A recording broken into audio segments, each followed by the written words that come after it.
السلام علیکم ناظرین، کیسے ہیں آپ دیکھ رہے ہیں ادریس الرحمان وی لاگ اور میں ہوں ادریس الرحمان۔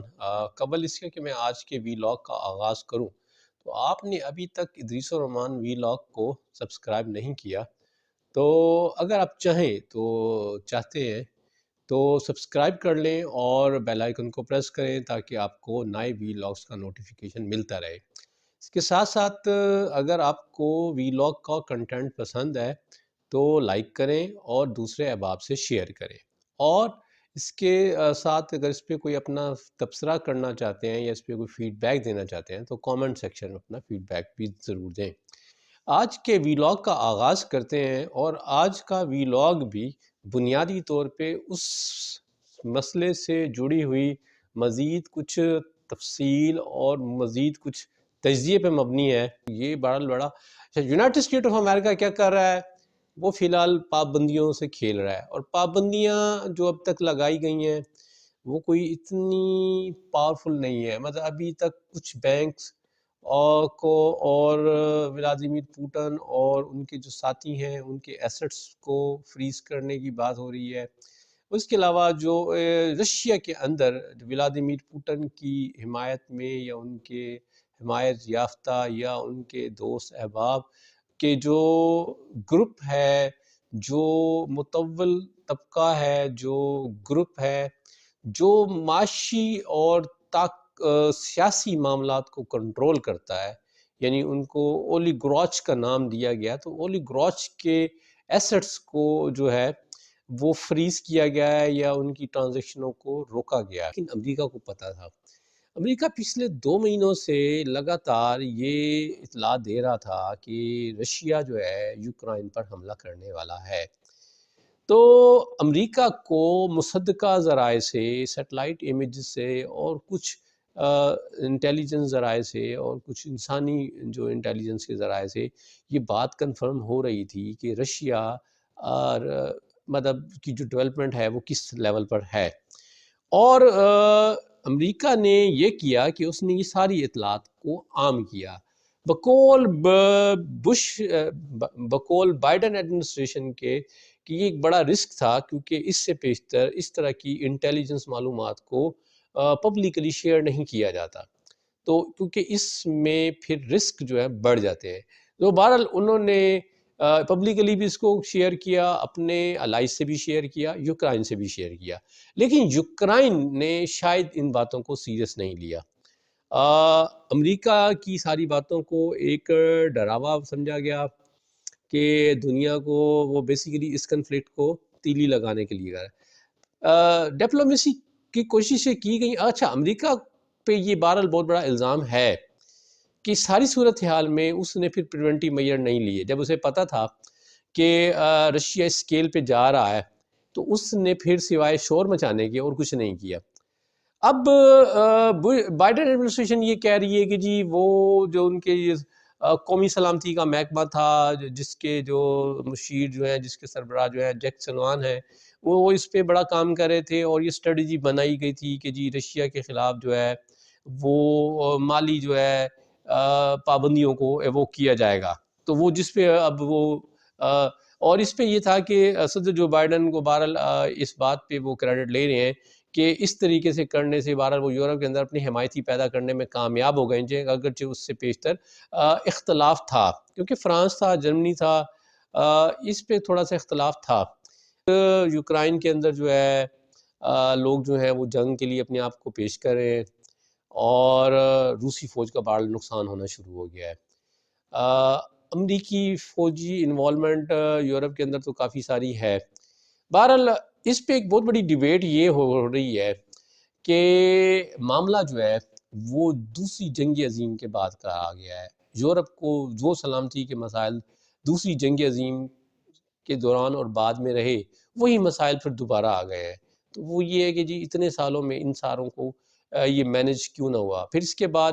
اگر ہم دیکھیں اس میں کولڈ وار کا زمانہ تھا، کولڈ وار میں ناٹو تھی جس میں امریکہ کی قیادت میں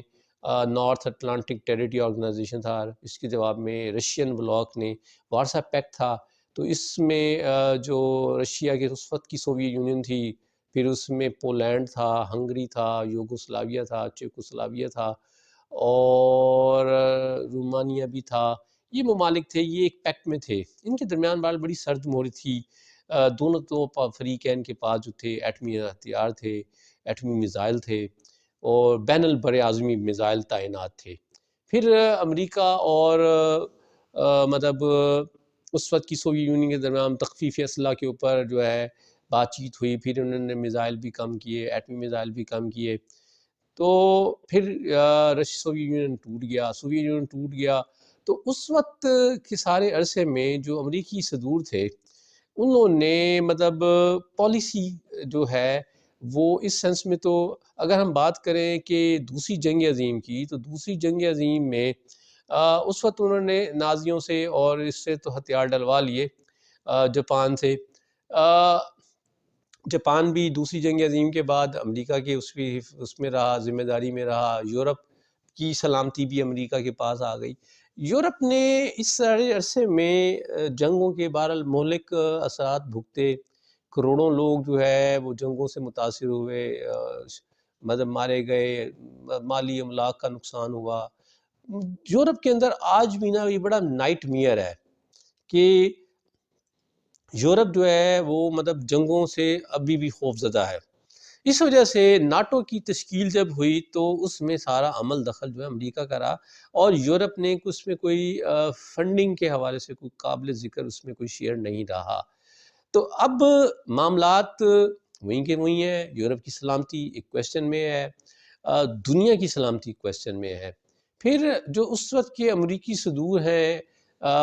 اس پہ ناٹو کے بنا اس پہ تھوڑا سا یہ رہا کہ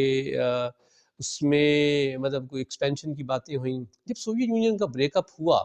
تو ناٹو میں ایکسپینشن کی گئی، وہی وارسا پیکٹ کے ملک جو کمیونسٹ بلاک کا حصہ تھے ان میں وہ ناٹو کا حصہ بنے، جیسے خاص طور پہ پولینڈ ہے، ہنگری ہے، یوگوسلاویا ہے۔ یوگوسلاویا کا بریک اپ ہوا تھا، تو پھر جو بلکان کی ریاست ہے، بالٹک ریاستیں ہیں، سلوانیا ہے وغیرہ، تو یہ بھی اس میں آئیں۔ تو اب بات چل رہی تھی، اچھا یورپ کے اندر تھوڑی سی تھی ریزسٹنس تھی، وہ مطلب امریکہ کو روک رہے تھے کہ بھئی اس طرح کی توسیع پسندی میں مت جاؤ۔ امریکی صدور پے در پہ مطلب جارج بش جونیئر ہوں، صدر کلنٹن ہوں، باراک اوباما ہوں، مطلب ان سب کے دور میں یہ سارے رہے کہ یہ بڑی خوشی سے ناٹو کی ایکسپینشن میں رہے۔ تو اس عرصے میں کریملن جو کہ سوویت یونین کی بریک اپ کے بعد رشین فیڈریشن بنا، اور پھر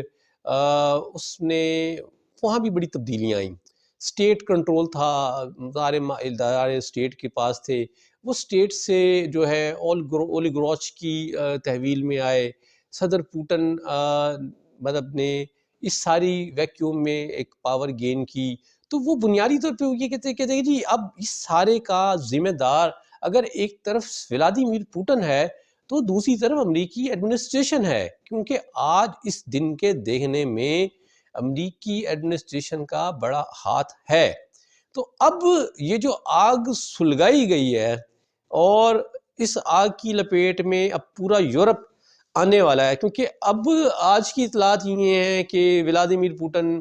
جو ہے وہ جاہرانہ موڈ میں جا رہے ہیں، معاملات کو کسی طرف کنٹرول والی بات نہیں ہو رہی۔ اب انہوں نے تو اپنی فورسز کو اٹامک ویپنز کی تیاری کا بھی حکم دے دیا ہے، تو یہ بڑی تشویشناک بات ہے۔ اب تک ناٹو کھل کر سامنے نہیں آ رہا، لیکن وہ کہتے ہیں جی ناٹو کب تک نہیں آئے گا، سینکشنز لگائیں گے تو جواب میں رشیا مزید ایگریشن کی طرف جائے گا، سینکشن لگائیں گے تو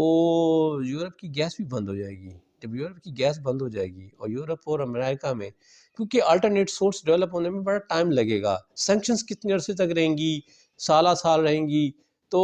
لیکن یہ اس کو زیادہ دیر لوگ اب برداشت نہیں کریں گے، اس لیے یورپ کے لیے بھی اس مسئلے آئیں گے، اس میں امریکہ کے لیے بھی مسئلے آئیں گے۔ امریکی جنگ میں انوالومنٹ چاہتے ہیں، امریکی نہیں چاہتے،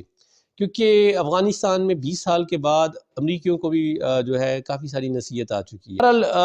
اس میں دنیا کی طاقتیں ہیں۔ اچھا اس پہ اس وقت جو اس نے بہت بڑا کویسچن مارک ڈال دیا ہے کہ جس طریقے سے امریکہ اس کی ٹیکلنگ کر رہا ہے، وہ ٹیکلنگ مطلب امریکہ کے لیے کوئی سمجھ نہیں آ رہی کہ امریکہ ایک سپر پاور ہے وہ کس قسم کی ٹیکلنگ کر رہا ہے. اکنامک سینکشنز ٹھیک ہے آپ اس سے اپنے حریف کو گرا تو دیں گے، لیکن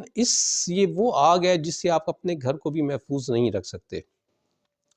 افغانستان کے انخلا کے بعد اگر آپ دیکھیں تو امریکہ کی سیاسی پوزیشن جو ہے نا بڑی کمزور ہوئی ہے، اور رشیا نے شاید اسی سیاسی پوزیشن کا فائدہ اٹھایا ہے. جب اس نے دیکھا کہ افغانستان سے امریکہ بے دخل ہوا، پھر وہاں یکا یک جو ہے اچھا یہاں ایک بڑا سوال یہ بھی اٹھ رہا ہے کہ یوکرائن کے معاملے پہ تو امریکہ کی انٹیلیجنس بڑا اچھا کام کر گئی، افغانستان کے معاملے پہ کیوں یہ انٹیلیجنس سو گئی تھی؟ شاید سو گئی تھی یا سلایا گیا تھا، کیونکہ اب افغانستان کو امریکہ جس طریقے سے سیٹل کر رہا ہے کہ بیچارے افغانوں کے 9 ارب ڈالر جو کہ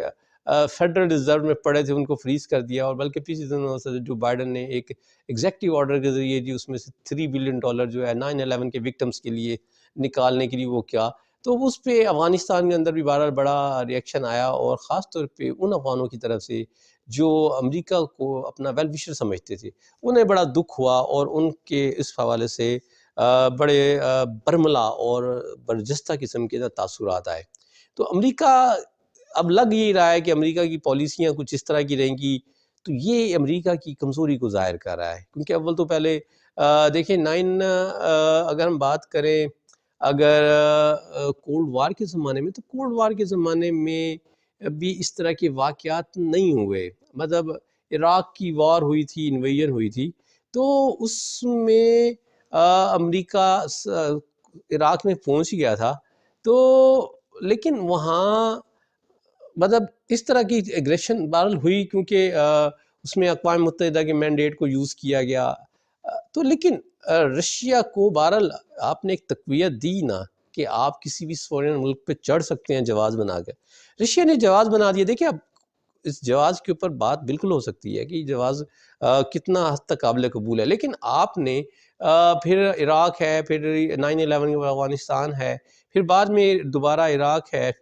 تو مطلب آپ نے یہ ساری چیزیں کر کے دکھائی ہیں نا.